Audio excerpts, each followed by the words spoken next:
Žetva. Mnoga deca ne znaju šta je žetva. Ovo je jedan mali opis koji će vam objasniti tu reč. Pogledaj kako je sve oživelo i postalo razdragano na njivi. Počinje težak poljski rad leti, kad je najtoplije. Umornom seljaku curi vreo znoj sa čela, ali on je veseo i peva. Žetva je, skupili se i stari i mladi, svako je poneo srp.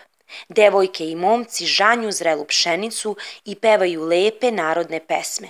Stariji ljudi pletu užad i nameštaju ih.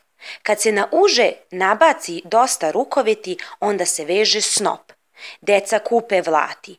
Pred žeteocima je gajdaš. Sunce je na zalasku. Pšenica je skoro požnjevena.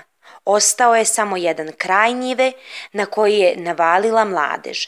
Grabe sreću, a posle će da igraju tanke slamke. Sve to ne razume onaj ko se baš tu sakrio. Njemu izgleda da je na njega krenula silna vojska sa oštrim oružjem.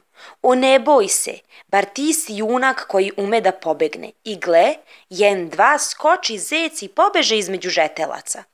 Strnjište puno snoplja, vredni žeteoci zalaze, kupe ga i nose na određeno mesto gde će ga sadenuti u krstine, a kasnije i ovršiti. 2 devojke su oplele vence od zrele pšenice, stavile su ih na glave, idu napred i pevaju.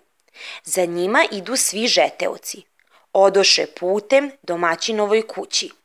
Momci i devojke sa vencima obilaze kuću i ulaze u nju da bi nekoliko venaca dali domaćici. Zatim se pevalo i igralo duboko u noć, pa je svako otišao svojoj kući da se odmori. Tako danas, tako sutra, sve dok se žetva ne obavi u čitavom selu.